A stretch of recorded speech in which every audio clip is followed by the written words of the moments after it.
Today I'm going to be looking at this 1890 penny. It's a British penny and was made during the reign of Queen Victoria. There she is. She was queen between 1837 and 1901.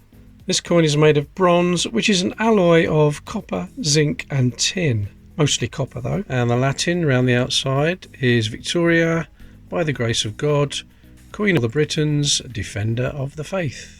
It measures about 1 3/8 inches across, which is 30.8 millimeters. So what happened in 1890 when this coin was minted? Well, the Forth Bridge in Scotland was open to rail traffic.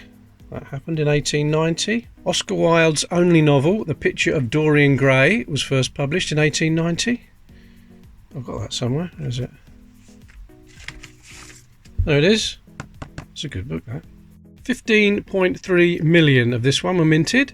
So it's not a particularly rare coin, quite easy to find, but it was born in 1890. So let's see who else was born in 1890. Agatha Christie. She was born in England, in Torquay, in September 1890. She was an author. She wrote detective stories, murder mysteries. I suppose her most famous one is Murder on the Orient Express.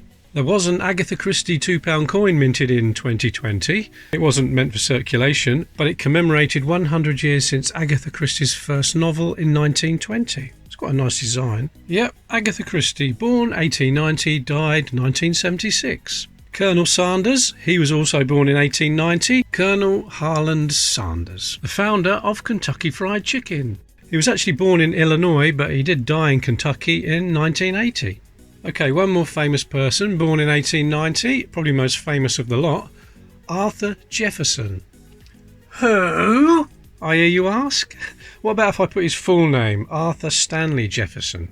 Would you know who he was then? Perhaps not, because everybody would know him by his stage name, Stan Laurel. Stan was born in Ulverston in Lancashire, in England, on the 16th of June 1890.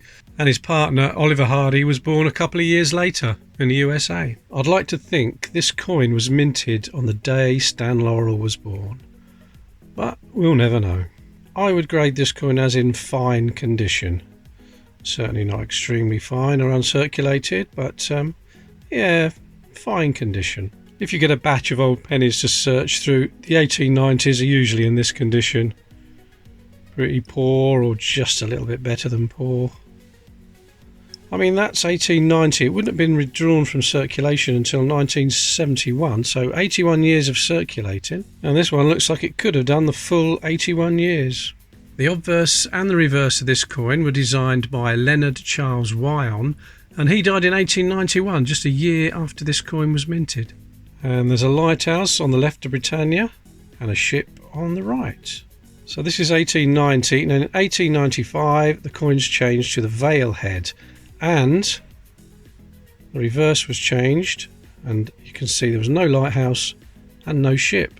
I've got no idea why that happened. Much prefer it with a ship and the lighthouse. The lighthouse returned in 1937 on the George VI pennies, but the ship never did return.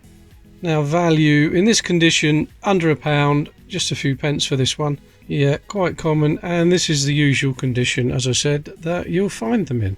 Now, this one, I would say £5 to £6 for this. It's not bad condition at all. Probably a bit more on a good day. And for an uncirculated 1890 penny like this beauty, you're probably going to have to pay around £150 for that. Lovely coin. There we are, a little bit of info about the 1890 penny. If you haven't subscribed, please hit the subscribe button now and click the like button for me. Thank you very much. And I'll see you in the next video.